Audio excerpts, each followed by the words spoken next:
Welcome to the MMHP and the 989. Podcasting from the Michigan Rock Legends Hall of Fame in downtown Bay City. Channeling all styles and eras of Michigan music history. From the city by the bay. And now, Dr. J, Sir Fred, Mr. Mike, and your host, Scott Baker.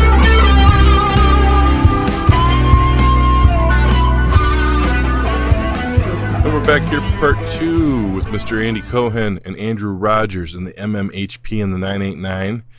We're so grateful for them to stop by and not just get a reunion hang here with us, but have Andy Cohen give us a backstory on so much of the history that he continues to bring forward to this day in the folk music world that he took straight out of Michigan from their earliest days in the late 60s.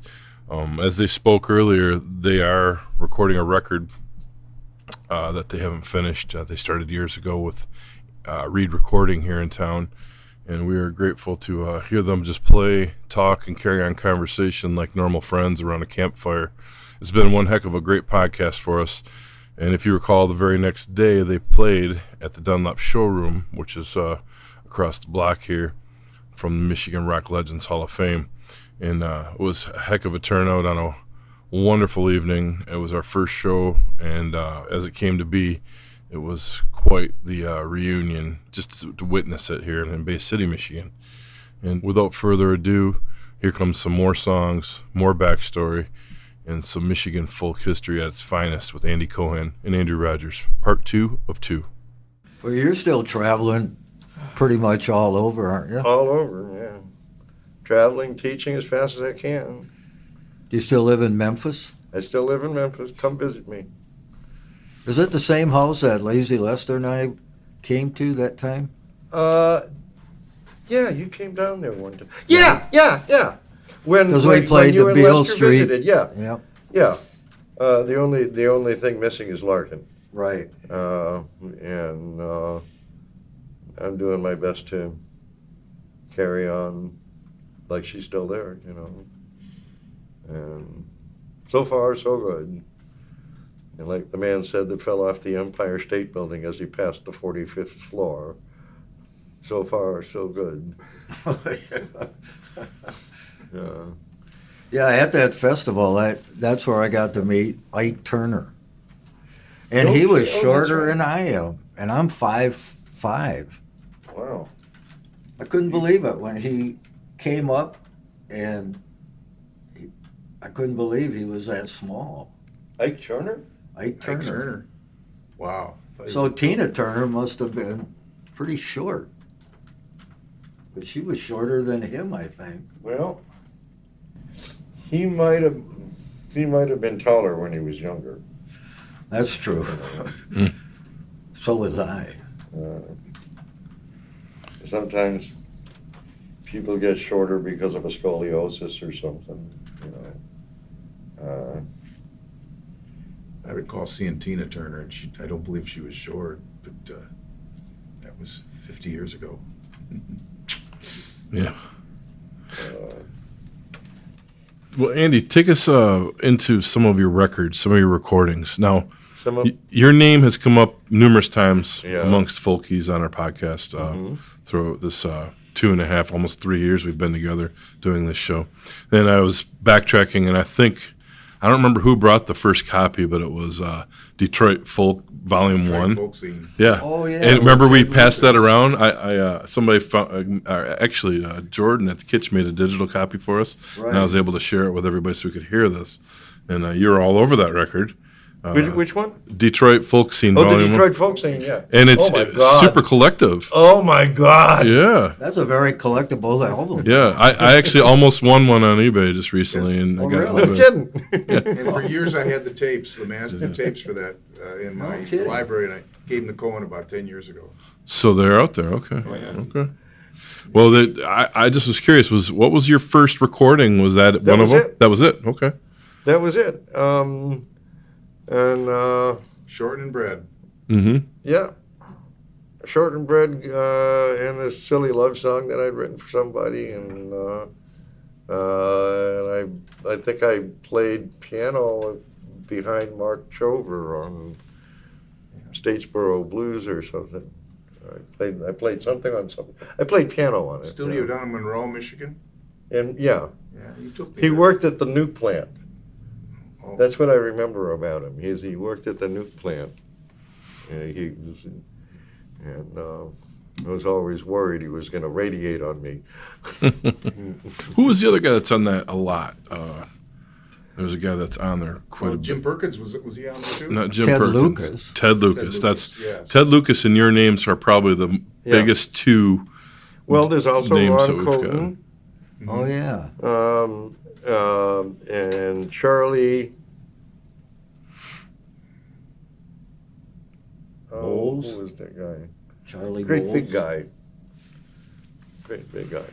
There were kind of two, just like everywhere else, there's kind of like two lobes of what people called folk music, and one was a little more commercial and songwriter oriented, and the other was kind of more rural-esque and blues and old-time music oriented. The same kind of division we have today, between the committed songwriters and the committed Copyists. old farts. Yeah. Right. Where did Ted Lucas fall? Pardon? Where did Ted Lucas fall? He was a writer and a great musician, and a sort of a spiritual guru of the Detroit folk scene. Mm-hmm. He was highly respected. Guitar player of great skill. He did a lot of studio work, and he led bands. He passed away, I don't know what got him, but he passed away, I think, in the 80s or 90s. Most of them are gone. That's the thing. Yeah. Was this during the Chessmate and Raven days? He played the Raven Gallery, and so did Ron Cohen. And let's see, Maury ran the Chessmate. Right. Yep. He paid me in dollar bills when we played there. No kidding. Singles. Yeah, we played there for 2 nights. No kidding. And he paid me, and I'm going, oh my God. Yeah. Because that was the cover charge, whatever the cover charge was, and he paid in dollar bills. Well, one thing that happened was when Loring Janes and Sue Mosher decided to tie the knot, they asked Reverend Gary Davis to marry them. So in order to deal with that, we had to find them some gigs. I went to Maury, the guy that ran the Chessmate, and I said, Reverend Gary's coming out to marry Loring and Sue. Why don't you hire him? And he hired him for 2 weeks. And then people started calling Loring and Sue up and saying, we hear Gary Davis is staying at your house. Send him over. We ended up taking him to Lansing. We took him to the Gibson plant. He wanted to talk to him at the Gibson plant. He wanted a J200 that was 8 inches thick, so it would sound like a jug. Wow. And he ended up playing, I think he played in, somebody took him up to Traverse City. He ended up staying at Loring and Sue's for about a month. And people would come to the house. Dave Siglin and Michael Cooney and Linda Siglin all came to see him. I imagine he ended up playing at the Ark after that.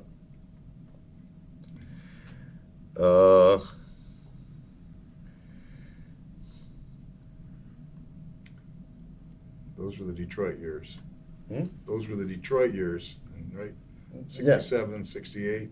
Yeah. We when we posted something or somebody come across that, they got a lot of hits, and I think I reached out to you at that point, but I still didn't hear back from you till this year. But I was just curious about your thoughts on that record, and that was your first recordings, you're saying? Yeah. As far as I can remember, yeah, it's the first time I ever went into a recording. Who put that out? Was that? Who put it out? I can't remember. I can't remember the label. guy's name, but he called the name of his record label was Custer's Last Band. Yeah, That's right. That was That's the name right. of the studio too. Yeah. Oh. I wish I could remember his name. And there was never a volume 2, correct? There was never. Never a volume 2, correct? No. As far as I know. Okay. And, you know, it's kind of totally caprice and chance that I even got to be on it in the first place. How? Tell us how that worked. I don't remember. It was more than 50 years ago. Okay. I forget what the circumstances were. But I think one of my people in the social circle knew somebody in his social circle, and I got recommended, and so I went down there. You know, I mean, them was the days when I was really scratching. Not scratching quite so much today, but Mm-hmm. I remain humble in the face of those conditions. You know, Yeah. I really couldn't find a job. When was your first proper release? Proper release? Yeah, for yourself. The first proper release is called Shuffle Rag. 1979. I did it with my friend Joe LaRose. Do you know Winder Slide by any chance? I know I've heard it, but I haven't heard it. Well, Joe wrote it. Joe made it up. It's a real pretty tune. The guy that I recorded, I had a band there. We called ourselves various things, but it was Sue Truman on fiddle, Joe LaRose on guitar and mandolin, Gary Hawk on harmonica and banjo, and then I would play guitar. I met all those people in Kent. Those are all Yeah. your Kent. Is that the band that was on our front porch when I played with you? I remember Gary Hawks was in it. Yeah. Gary Hawk, he passed away a That's number what of I years heard. ago. He got early onset prostate cancer. Didn't know he had it. So he was like 56. Oh. But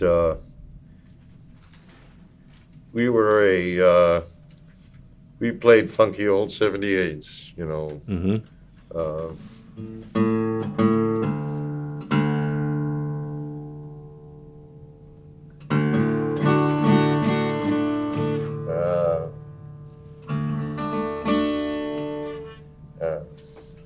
This is, if you want to pick this up, this is, I know it. it's called Winder Slide. This is this tune that Joe wrote. And what he did was he was recording some fiddle tunes for a friend of his that collected 78s. So he left the needle in the runout groove. So it was going, and he started playing the fiddle.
Winder Slide Yeah. by Joe LaRose. That was on that 1979 album. Yep, that's on that album. What label was that on? That was on Green Linnet. Oh yeah.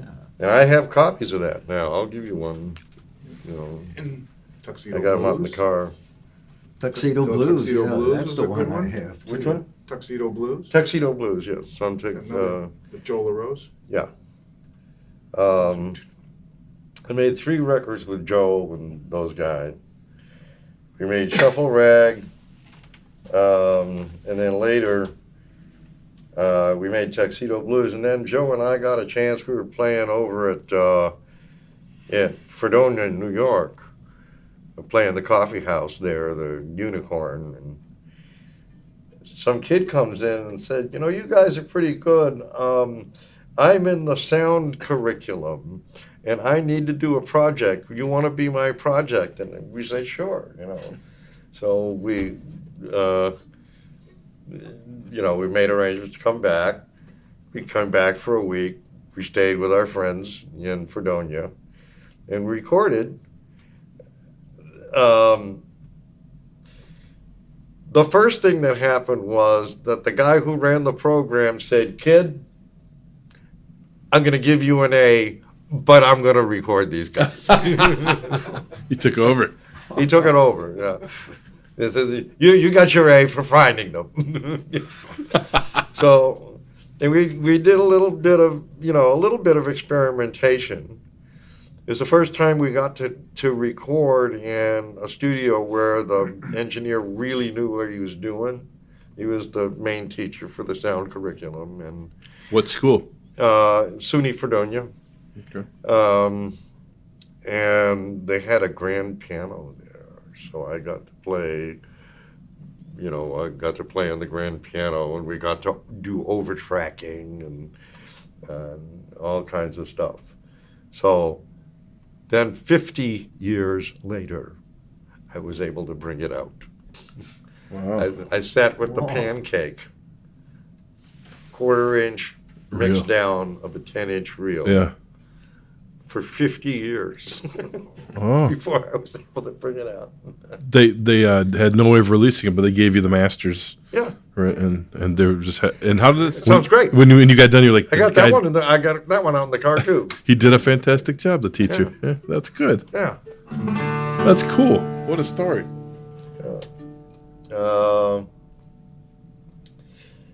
Let's see. How long have you been wasting your time here? Is this a song of yours? Yeah. No.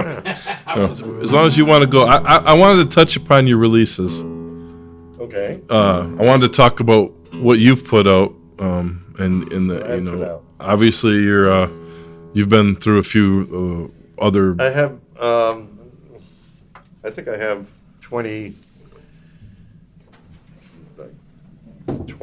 full-size projects altogether over the years. Did you have one on Earwig? Earwig?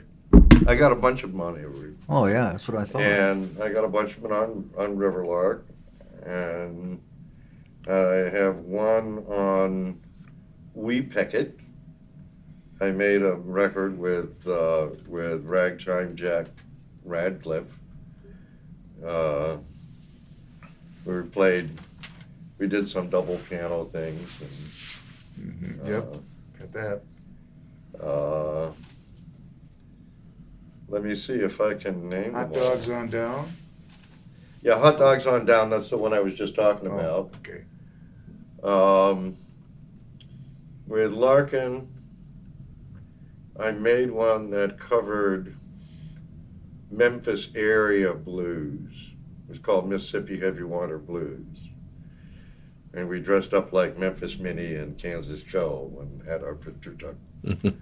And there's a famous picture with Kansas Joe playing the guitar and looking very dyspeptic. Do you know David Evans down in? Do I? Of course I know David Evans. I figured you did. Oh, yeah. David Evans' wife, Maurice, is married David married him. David is a blues scholar, Right.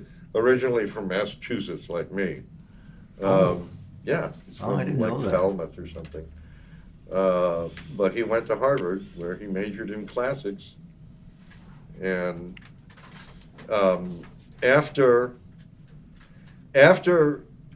being the valedictory speaker at Harvard and greeting the assembled in Latin, which he wrote himself, then he went to UCLA to major in folklore. So he's in UCLA with John Fahey and Dr. Demento. Oh, what a mix. And right, and then him and his girlfriend, who was also a folklore student, they went to Mississippi, and they were the first people to find the first outsiders to really work the blues networks and find people like Jesse May Hempfield. Junior Kimbrough. Junior Kimbrough and R.L. Burnside.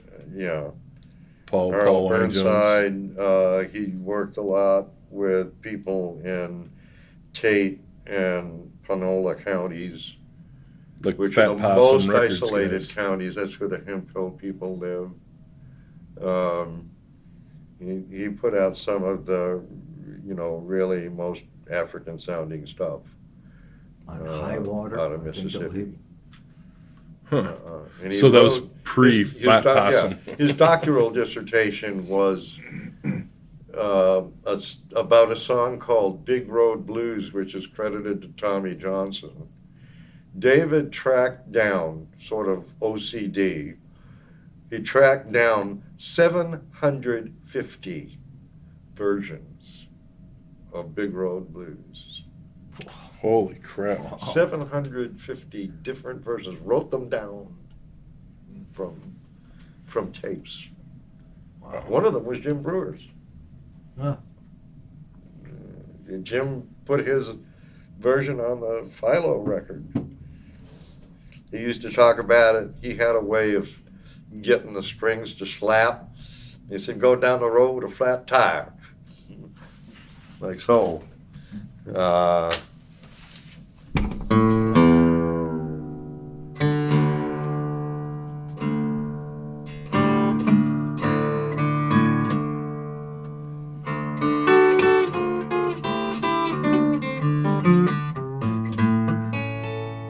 I ain't going down there big road by myself. Yeah, me talking to your pretty mama. Oh, big road by myself. I can't carry you, take somebody else. Now the sun gonna shine in my back door, so oh, lonesome day, sun's gonna shine my back door someday. Well, the wind's gonna come, blow my blues away.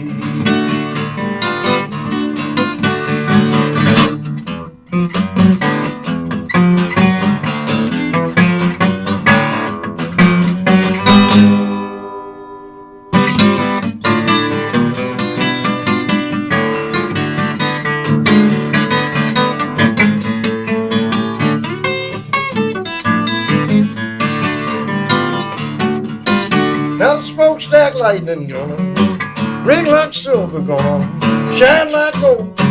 Pretty mama, gonna ring like gold.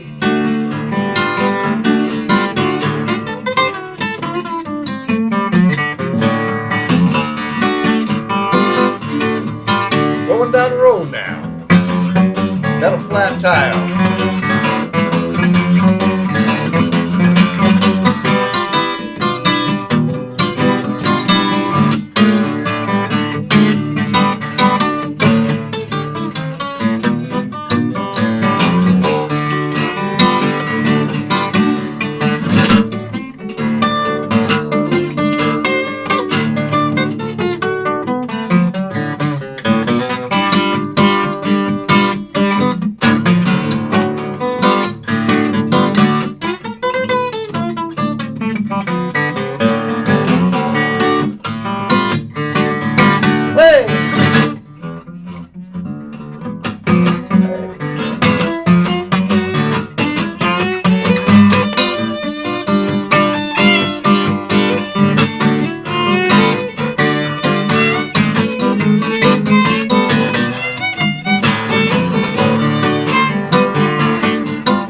in the evening breeze.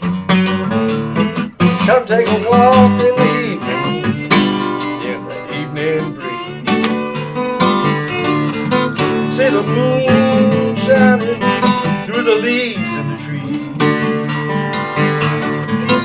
Now I ain't going down that big road by myself.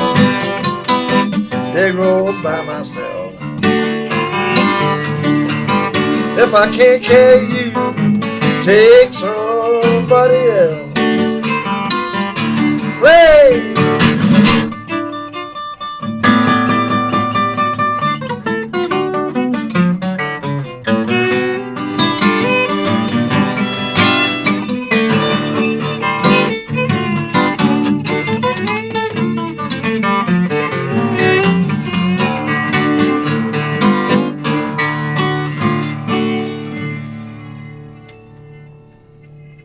That's Dave Evans' contribution. All 750 versions of it. Wow. Unbelievable. Even Yeah. Bromberg just recorded that a couple of years ago. Who did? David Bromberg. Oh, yeah. Yeah. I'm not surprised. That's Yeah, I met David Evans when he was with Jesse May Hempfield. Oh, yeah, yeah. Were they No, ever, were he- they married? Do you know? No, they're not married. He was. Okay. I don't know if he was going with Jesse May. Okay. Uh, Because it but- sounded like he was, but No, they were friends. okay. But Jesse May Hemphill is Sid Hemphill's niece, granddaughter. And Sid Hemphill was collected by Alan Lomax way back in the 30s. And the people from all over that area have been folkloric subjects for the Library of Congress for 100 years now. And David is among the most significant of the collectors.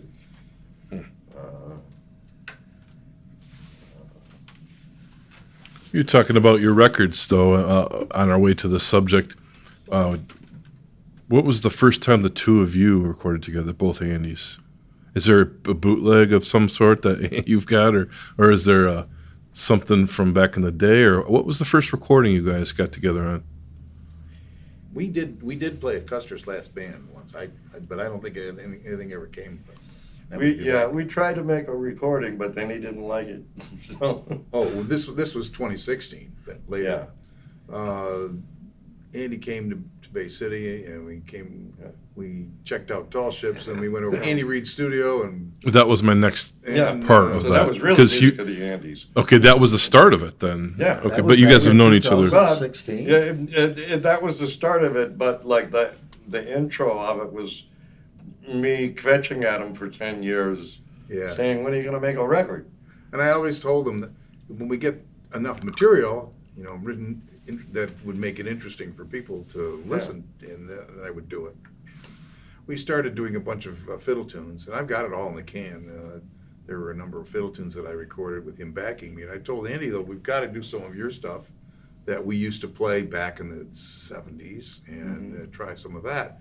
Well, in the last 50 years, he's recorded most of the things already that we used to play together, so it's kind of tough. So maybe the solution is to find new old material to make it worth listening. So the record that you did begin with Andy Reid, when the three Andys met, is still going to be in the works then? It's still in the sense, works, yeah. okay. And Andy Cohen has told me that he can now do the recording himself, or he can arrange Send to it do to down in him. Memphis. So might go down to Memphis and finish it there. Yeah, Okay. if he comes down to Memphis, I have a very good friend named Matt Isbell, and he runs the Ghost Town Blues Band, and he makes bottlenecks that he sells at his gigs, and he's a real good engineer, and he's recorded 4 whole projects for me in my living room. My living room got great sound. That's awesome. You ever want to do a washboard record, you all come down. To be continued. and it's likely that we could put a couple other musicians on there too. Start out with the two of us, and then maybe figure out a way to incorporate some of our other friends. Ooh, That might be it's a possibility. all right. I got a couple of things I can share with you from that 2016 session. Yeah. I'll look at it again and see if there's some that are. Revisiting our former podcast with you, where I got this knowledge as well as the photography that you've used to promote this show that he's playing tomorrow, and shared with me in the past. Did you guys record anything together in Ann Arbor back in the day, or is there any? No, we never is had there any a old chance to. other than that photo of you guys? What do we have? Nothing in the can at all from back then? Not really. He was always. I was still in college, and he was on the road. We played gigs around Michigan. I know I played in Fenton with him a few times. Played in Detroit. The two of us bombarded Chessmate and played with Courtney Siegel a few times and Sam Lay's blues band. Yes. And they got us both up on stage. There's a time when we played at Canterbury House in Ann Arbor and Little Feet's first tour, and we met all the members of Little Feet and played the end of their last set with them. And Wow. that was a treat. Where is the recording of that? I'd like to know. I'd like to know where those recordings are because that was really exciting to play with them. There was a brand new band, and they'd come to Ann Arbor on their first tour, and Canterbury House was about 3/4 full, and we get up and got in and play with them, not knowing what would happen to this band in future years. And look what little old George did with that band. Yeah. Did you know that they were, or Lowell at least, was from Zappa's band? And Yes. you knew what was going on. I don't think I knew at the time. I met Roy Estrada and Bill Payne and Lowell George, of course, and Noftelin.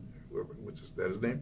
And we met them and shook hands with them and got to play with them. But it was later that I found out that they had recently looked up the history of the band, and they had recently just left Frank Zappa's organization. Yeah. It's not like you had the internet to search it. That's why I was wondering if you guys knew what you were up for. I want to know who these guys were. Yeah. Because we had a lot of fun playing with them. And Andy introduced me to a lot of musicians like that. He was my door back then when I was young and in college.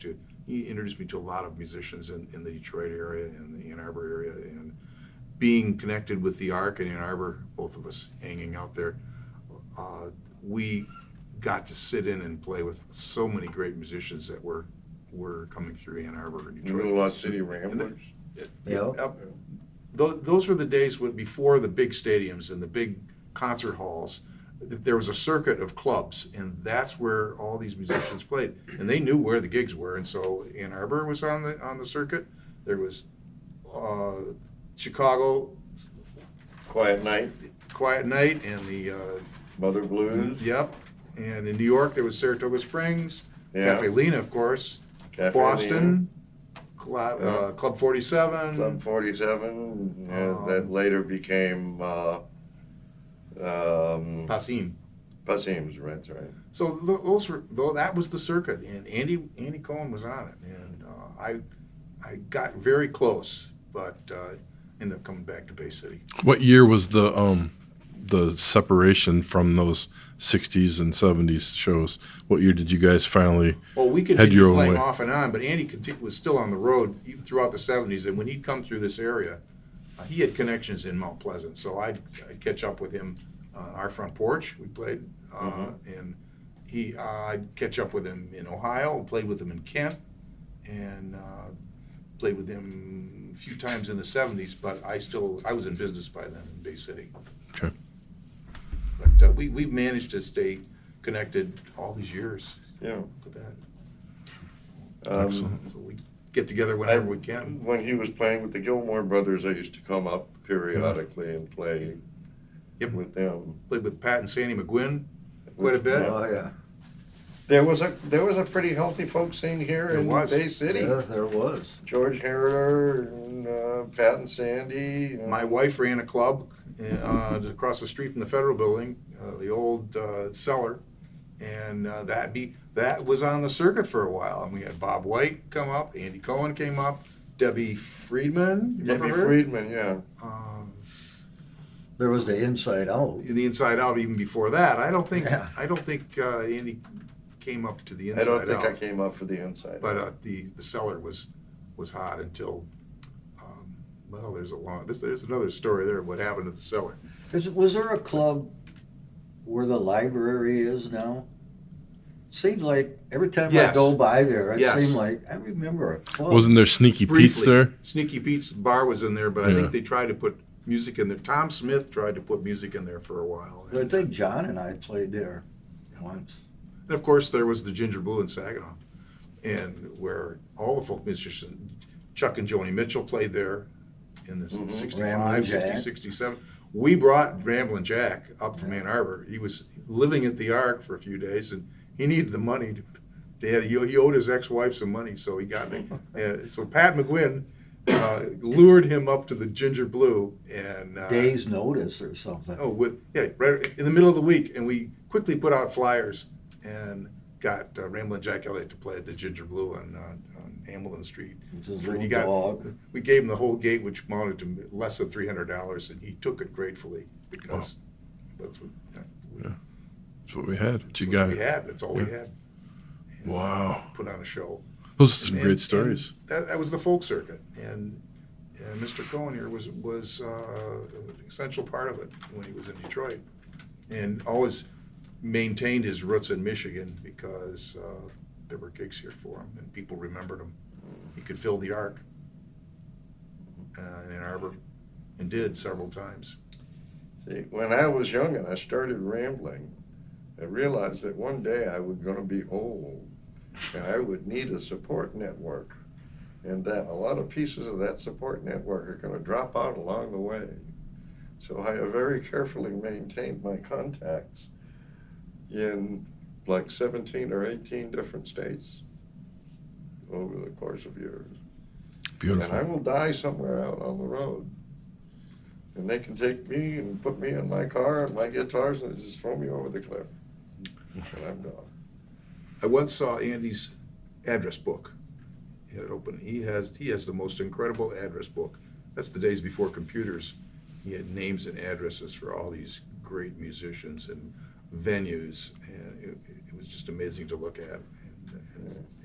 I think I would speak for Gary, who's not here, Dr. J, and say, can he have that for the Hall of Fame here in town? Because His address if book? you have that address book to display it in the Hall of Fame, Yeah. that would be a treat. He still uses it, probably. Yeah. I actually have it with me. Oh, It's You ever run into a Roy bookbinder? oh, yeah. I figured. Actually, Roy just invited me. He just asked me to play Merlefest. oh, So I got oh entirely yeah. too much money for doing entirely too little work playing Merlefest. It was a great time. Yeah, we hooked up in Norway, and he traveled with us for a few gigs, and we're still in contact all the time. He's about as enthusiastic as he ever was. Oh yeah. Which reminds me. Roy was the one, he came out.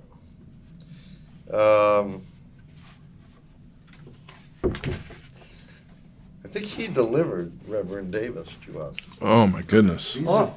This is in the 1974 picture of us sitting on the steps of the Ark. This is the actual poster. After his gig, I grabbed it. Uh-huh. And this one, Wow. I think is a later, because the price went up to $2. That's $1.50, Andy.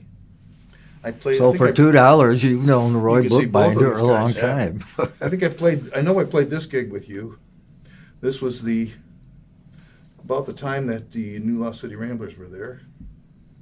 And I don't remember I like the quote from Dave Van Ronk. Best finger picker since Danny Kalb. there you go. Dave Van Ronk, I absolutely. You probably saw the movie that came out based on his. Yeah. Yeah, that's fantastic. So I've had these in storage. What's all the time I give them. Wildflowers Dynamite? Wow. You- Tell them about Wildflowers. yeah. Wildflowers was was an organization that I think was started by Utah Phillips and a bunch of Andy's friends, and it was centered either out of Cafe Lena, New York, or out of It was out of Saratoga Springs. Saratoga Springs, and it was almost going to be like a little cooperative, kind of like Earthworks is today with Seth Bernard. Mhm. And they were going to have health insurance for musicians, and they were going to share the gigs and spread the love and support each other. They played. The Wildflowers got billed as a unit at the Philadelphia Folk Festival, and all the members got to play. And Rosalie Sorrells was in there. Who else? John and Tony. John Roberts and Tony Barron were members of Wildflowers. Yeah. Kurt Anderson and Alan Stoll. Bob White for a while. Margaret MacArthur. Utah Phillips. Me and my buddy Rat. Lux. Al McKinney was the road manager. Bill Vanover, Jack McGann, Patty Nunn. This is all 1971. Yeah. 71. And it lasted for a while. And actually, We had a gig up in Vermont in the middle of 1972, about the middle of autumn. And a club, they paid us with a 15, we got $100 a piece, 15 acts. So we got paid with a $15 $100 checks, and they all bounced. Oh, jeez. And that's what broke us up. So, me and my then girlfriend, Iris, who had gone to school with Andy, they were in the same school. She wanted to go to grad school in ed psych. So she came up with two choices. She got accepted at Mankato and Cullowhee. And she said, "Where do you want to go?" I said, "Well, they got snow in Mankato. They got fiddles in Cullowhee. Let's go to Cullowhee." So we did that. We ended up starting a club in Asheville that still has ramifications from when we started it. North Carolina? Still has influence. Yeah. We were the first people in the city of Asheville who paid anybody anything to play. That's a good besides Asheville. beer. We were also the first integrated club in Asheville. What year? We had What year? this was in 1974, 5-6. Yeah. And after in 1977, we went up to Ohio, but the club continued until there are still echoes of it in Asheville today. What was the name of the club? It was called Asheville Junction. Yep. After a song by Bascom Lamar Lunsford. Asheville Junction, Swan Tunnel, all caved in, baby, all caved in. I'm going back to Swan Tunnel. That's my home, baby. That's my home. Bascom Lamar Lunsford was a famous collector, lawyer, musician, banjo player, folklorist, informant, newspaper publisher, man of many hats. Yeah. One of the hats he wore was that he invented the Asheville, was now the Asheville Folk and Dance Folk Festival in 1928 out of a sort of flower show festival. He ended up taking it over, and he had the bright idea to mix the acts up instead of having all the dulcimer players in sequence and all the fiddle players and all the banjo players, because it was a contest. So he just had the judges sitting there all day judging everything. And he was able to, because he was able to mix it up, it became an entertainment as much as it had been a contest. Wow. And it's still going. Still going almost 100 years. Fantastic. Yeah.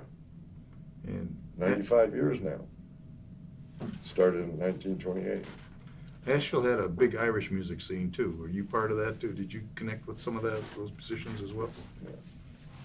The Asheville Folk Festival connected the Greenwich Village scene to the living roots. Okay? Yeah. Mm-hmm. One time, Roger Sprung, Jack Elliott, and Guy Carawan went down to the Asheville Folk Festival. And Bascom got on stage and he introduced them. He said, "Here's a bunch of Jew boys from New York. They've been listening to our music." Yep. Wow. Wow. Something else. So, what's in your back pocket for the next couple years to come, other than Well, building that website for your record label? Well, I'm producing underproduced and under-recorded players that I happen to think are very strong. How are you coming across those players? I've been at this for 50 years. I meet people all the time. Let me tell you something. It's not hard to find really good musicians. Not hard at all. I know lots of people who are entirely competent. A lot of them would just as soon play around home and not make a record. The ones who have the heart for it, who like to travel, who want to be social, who want to get their music out, whatever kind it is. The ones that aren't too modest.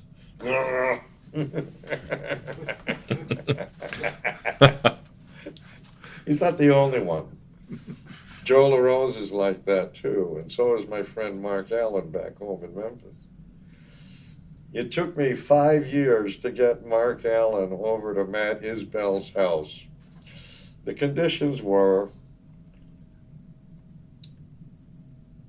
Mark didn't want to record because he couldn't afford it, so I arranged for a free recording. And then he only wanted to record if it could be fixed up so that he could be inside the guitar while he was recording. So Matt figured out a way to do that. And then he said, "Now I got to do this all by myself." So Mark is a classical and flamenco player. He said, "You guys get lost." We went and got lost for an hour. He sat there with the tape recorder running and played about a dozen pieces, one butting into the next.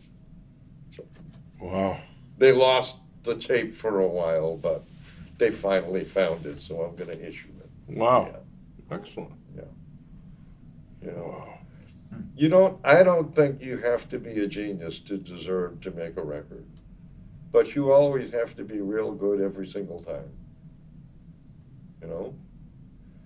That's the kind of the Bob Fosse. You never have to be brilliant, but you always have to be good. And I know a lot of people like that. Mm-hmm. Um, So that's what you have planned for the That's what I have coming planned. years, and I'm going to spend the rest of my life. Larkin used to teach dulcimer at all of these different dulcimer festivals. And because all of the dulcimer clubs had a bunch of little old lady empty nesters that would come and learn her dulcimer pieces, she'd go to a big dulcimer festival, and there'd be representatives of a dozen different dulcimer clubs. So she'd hand out the pieces, and then they'd all go Xerox them for all of their friends in their dulcimer club. So she had to make a new set of dulcimer tabs every time. I have 30 linear feet of Larkin's dulcimer tabs that I have to sort and collate into Larkin's dulcimer encyclopedia. wow. Because she's got the same tune written out 8 different ways, with harmonies and duets and trios and different tunings, different keys, you know. A million ways to play Soldier Shod. How often are you going to tour? Do you have a plan every year? I'm sort of out 6 weeks and in 6 weeks, or in 3 Around the weeks. clock. I'm pretty much continually on the road, and that's okay with me. I got a lot of friends. I do have a problematical dog that lives at home. He's got food aggression. I have a buddy that stays at the house and feeds him and plays with him and knows how to do it without getting bit. But he was Larkin's dog, and I promised, so I'm going to take care of him. He's a good doggy, except when he's not. And we know how to make sure that he isn't a bad dog. Well, thank you for the years, man, and thank you for the music. My great pleasure. It's been a life, buddy. It's been a real life. We are looking forward to your show tomorrow. I'm happy to be able to contribute a little bit to Michigan's folk life. Oh yeah, you've put it on a national scale, so we are grateful for that. We are grateful for what you brought to the state, and your friendships that you've maintained and retained, and the fact that you're coming around and still talking about it and sharing the stories and getting that next connection for the next ride. That's a pretty cool thing.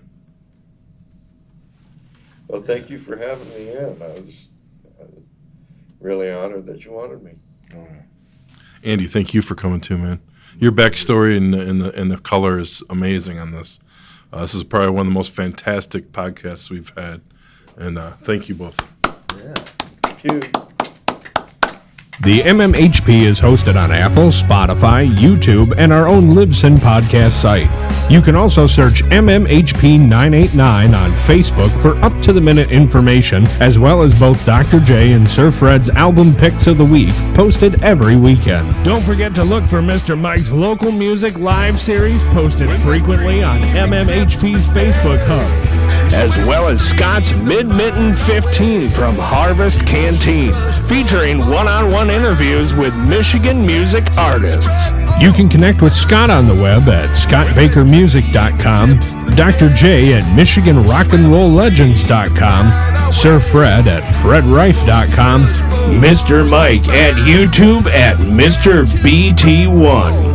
That's MRBTEE and the number 1.